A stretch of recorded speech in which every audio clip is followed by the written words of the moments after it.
Hey guys, this is Zach with Flexpak. Today we're going to be doing a step-by-step of how to run this 551 Max machine.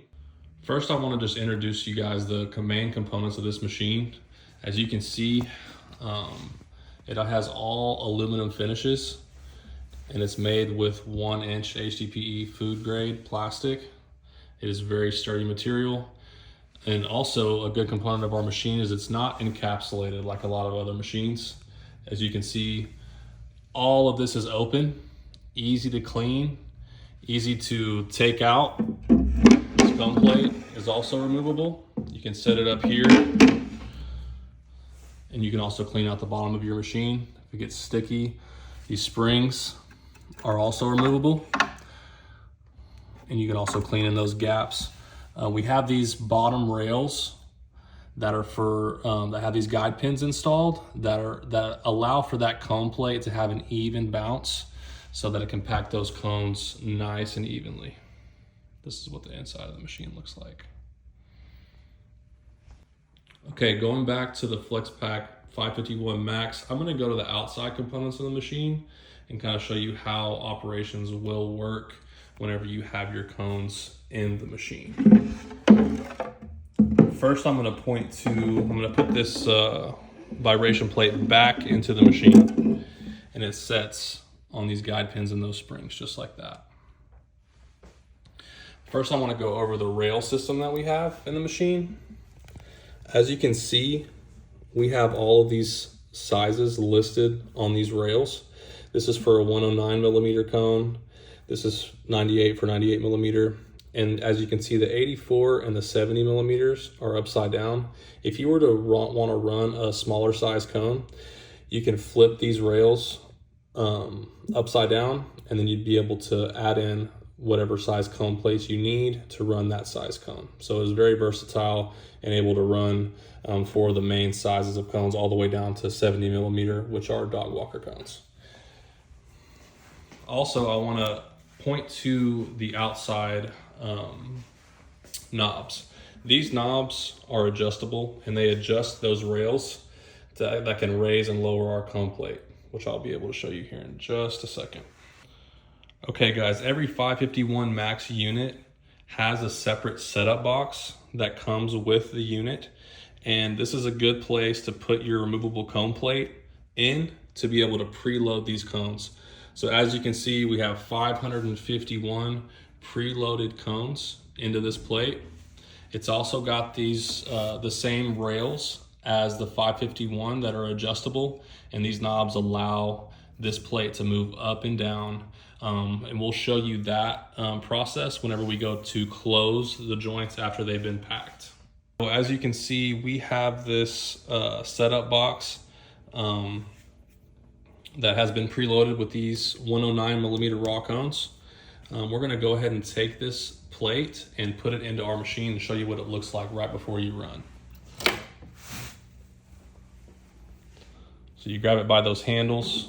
We'll just drop that in the machine. And then also, I'll show you guys the front lid. We have a nice sturdy plexiglass lid that we can slide into the front of the machine.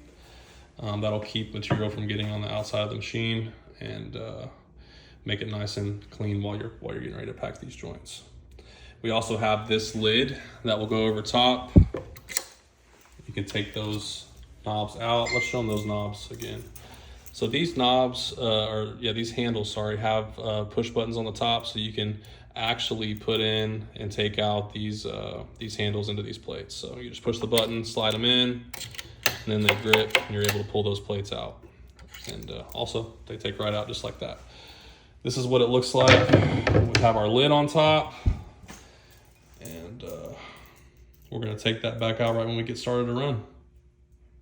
Another big important factor when you're making these joints is your material, right? I'm going to spend some time going through in another video how to achieve ground and sift material that's ideal for packing pre-rolls.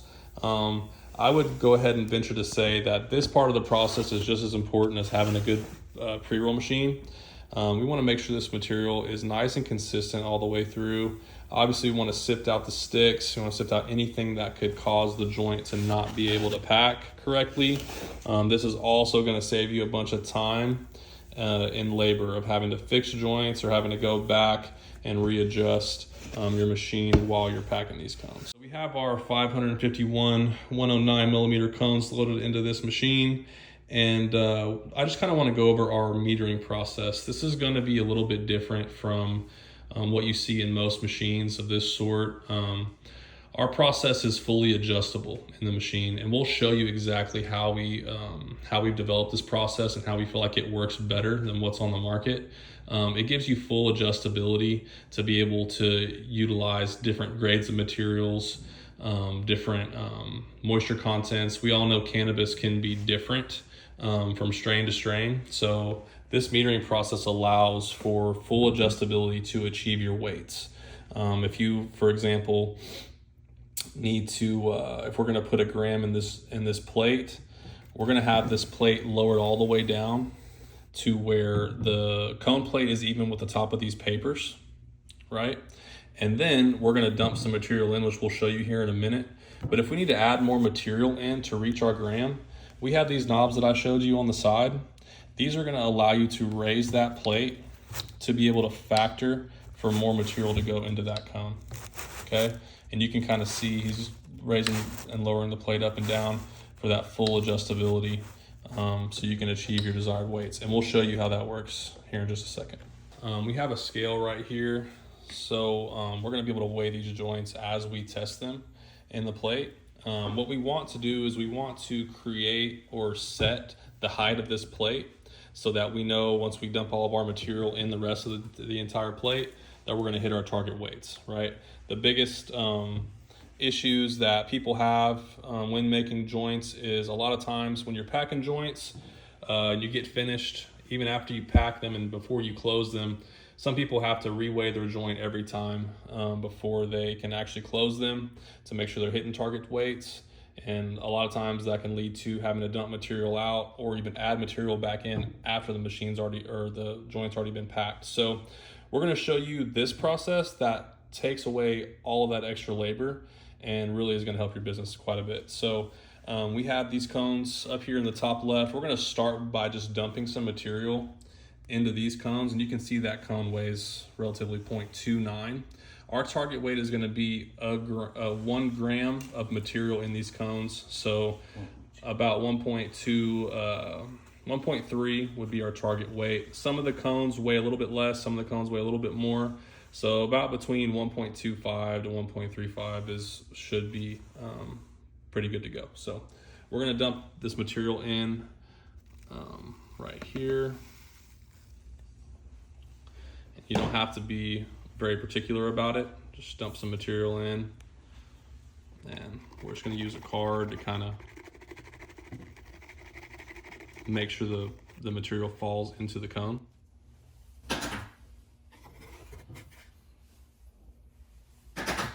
We found out that using the cone as your baseline for your metering is generally the best way to go about it, so you have that adjustability, right? So we have the material in, this is what it needs to look like. We're gonna turn this machine on and off really quick and just bump that material and allow it to fall into that cone so we can weigh it, essentially. Really fast, just turn the machine on and off very quickly just so it could allow for that material to drop in. So we'll pull these cones out, see where we're at. We're going to show you these weights. You know, we're not going to hide from what we're doing here. We don't shy away from our machinery. This is all proven.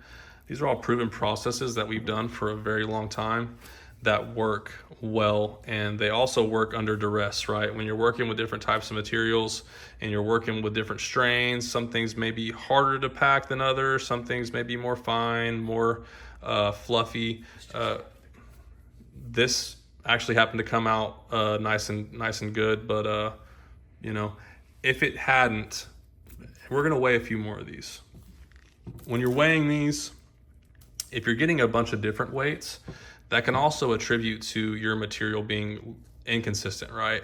So what we have right here is a super consistent material that's gonna make you be comfortable to be in your threshold while you're packing these joints. This is going to save you so much time and labor, and you'll see why once we start to close these joints and how we do our assembly line production. That allows you to get so much out of this machine, right? So we can see how consistent these are. So we know we're good. We need to do no adjusting to this plate. But what I'm going to do is I'm going to go ahead and just have him go ahead and adjust this plate. And just for the sake of the video, we're going to try to add more material into the joint, just to show you how adding more material in can allow you to achieve whatever desired weight that you really see within a certain threshold. And the threshold is pretty big. So here we go.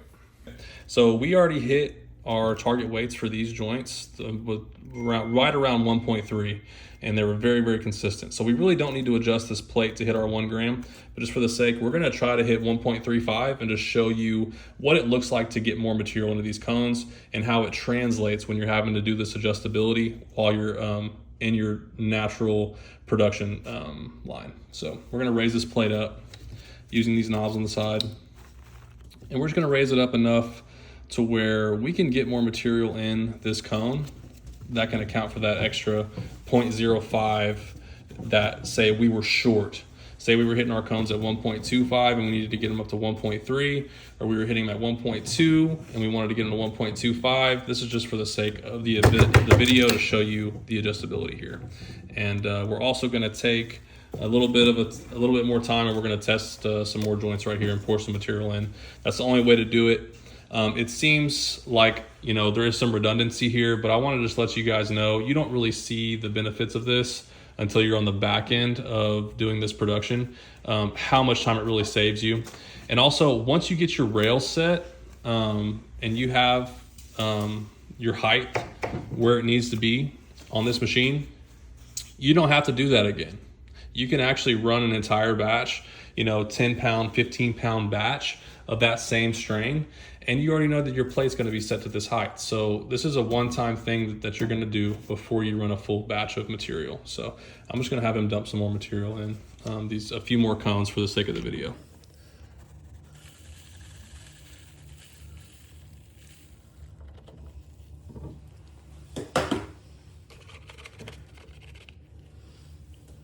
We actually send these cards with you guys too, so you guys will have plenty of these cards to use. All these little tips and tricks, you know, they're simple, but they're effective. We have some more up here. We're gonna try to hit that desired weight for you. Bump these down again. Put our scale up here. So we were hitting 1.28 with them being, with the material just being dumped in. Just for the sake of the video, like I said, we wanted to show you guys raising that plate up again to achieve a higher weight, which is what you're gonna have to do sometimes when you're working with different materials. So that one's 1.36. That's, our target was 1.35, just to get that extra 0.05 in there. And you can see how much we actually raised up that plate to allow for that 0.05 to get in that cone. You're also going to want to weigh, you know, a few of these to make sure that you're within your threshold. See, we actually look like we're pretty good here. So we're going to go ahead and run this full plate for you guys.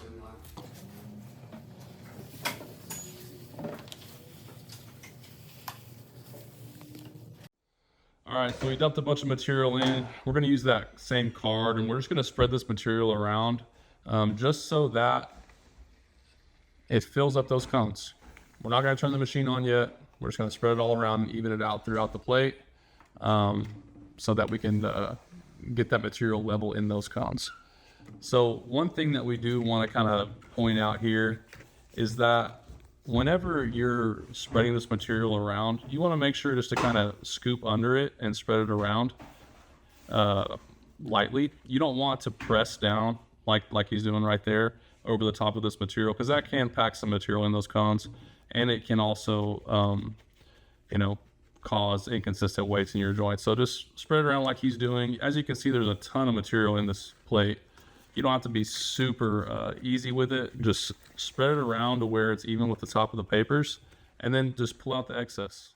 After we spread out all the material and made sure that it was even with the plate, this is what it's going to look like before we pack. okay? We do have one other step here that we're gonna utilize. We're gonna turn the machine on and off to allow for the blow by to get past the cones so that we can also track that as well. All right, guys, this is what it looks like after we turn it on and off really quick to simulate that blow by. We're gonna go ahead and pull this plate out, and we're gonna scrape the blow by off the bottom of this this vibe plate. So taking this plate out looks about like this, and there's your blow by.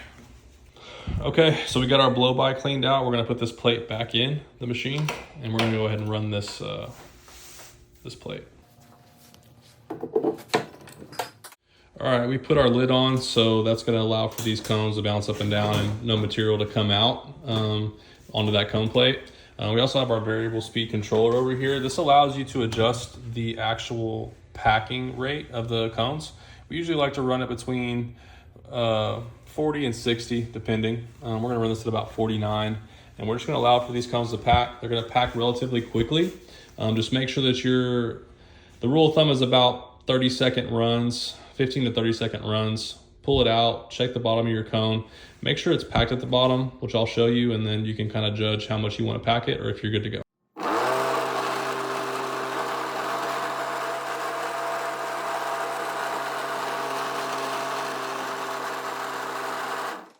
All right, we're gonna go ahead and pull one of these out, and we're just gonna test the pack and see how well these are packed, see if you want to go. That was about, I don't know, maybe 15 seconds. You can see they're packed pretty good, just depending on preference, right? If you want to pack them a little bit tighter, if you want them a little bit less tight, depending, it's all preference. So you can pull one out of a few sides of the plate and then just see where you're at. As you can see, they're nice and consistent, right? You just want to check the bottom of those cones. We like to pack them tight, so we're gonna run it just another run, and then we'll see where they're at.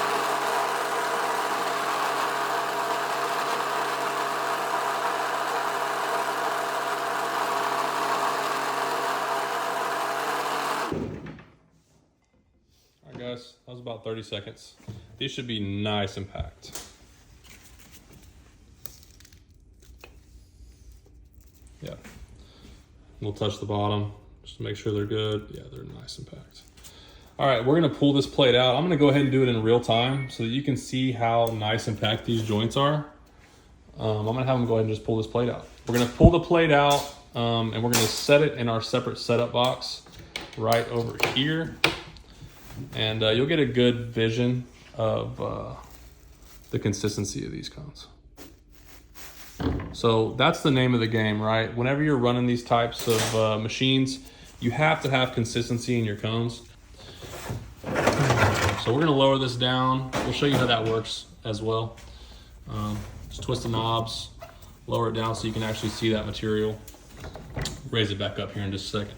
So let me just get a visual, give you a visual here of the consistency of these cones.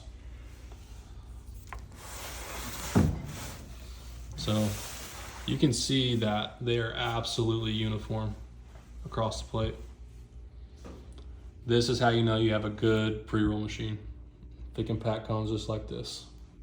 You don't have a bunch of them in the center that have material collected or anything like that. We have a nice even pack all the way through.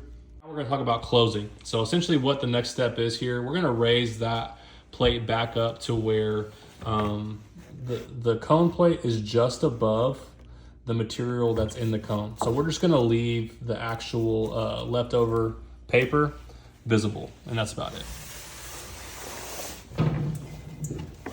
And just do one side at a time, and that's what it'll look like. We have a number of tools here that you can use. This is actually a long-sided double row tool to close. We have this one. We have the short-sided double row to use to close, or you have a single row. We have different people that like to use different machines or different tools. That's why we have made different variations of this. We're getting ready to close these joints, but first we're gonna get a bottle of RO water. And we're just gonna spray these joints a little bit. The good thing about this machine is you saw how evenly packed those cones were. All we're really wanting to do is we're wanting to just dampen those cones so that we can actually close them. all we're doing is folding that paper over. If you guys are used to in your production facilities closing joints by hand, this is essentially the same feel, and it also gives the same look on the joint, which is good from a retail standpoint, but it also is really easy to pick up on. Most of the people that try this process pick it up very, very quickly. The time frame that it usually takes to close this plate is roughly 10 minutes. So the way we've set this up with the assembly line, you would essentially have somebody over here closing this tray while that machine already had another plate in it and it was running. So that's why the process allows you to do way more joints than most machines. It is an assembly line, and it works very well for all different types of businesses, small, medium, large. We have people that are running, 15,000 joints plus a day in this machine, all the way down to a few thousand joints a day. Just depends on your preference of what you want to get out of the machine. It can grow with you, and it can perform however you need it to perform. So I'm going to allow him to just go through and close more of these. As you can see, he's already done 3 rows. I'm going to allow him to do some more rows, and then I'm going to show you guys the finished product to show you what it looks like. So he did 4 rows with a single row tool. He's got the double row tool right now. As you can see, it's the same process. He's just doing 2 rows at a time. This will speed up your process quite a bit on those time frames that I said earlier.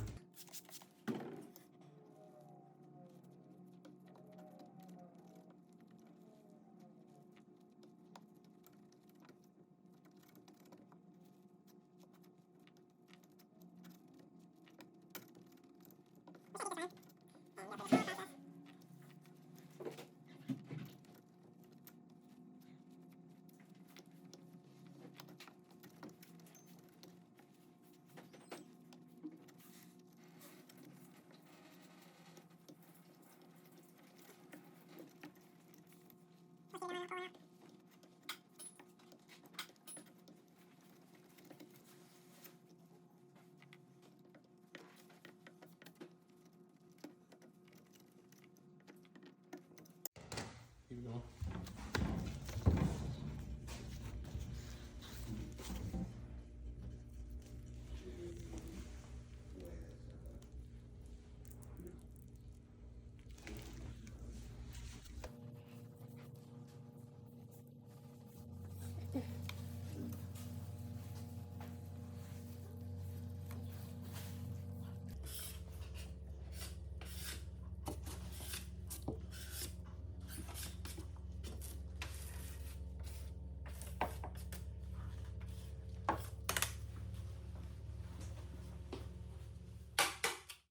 Also, guys, how you're storing your joints is going to make a big difference, but I want to show you how you can also store these joints, right? Just ignore the name, but I want to show you what it looks like with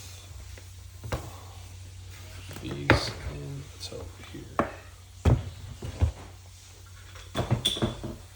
So what we have here, this is a black and yellow tote, and I'm sure you guys have seen them.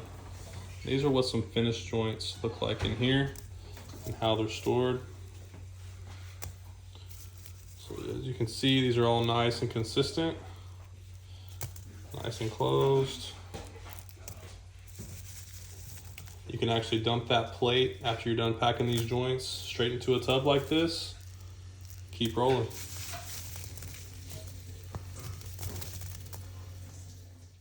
All right, here's the plate that we just finished closing. We actually just lifted it up by these receptacles, or those handles, and then we just dumped it straight into this plate or into this tote. Here's your finished product.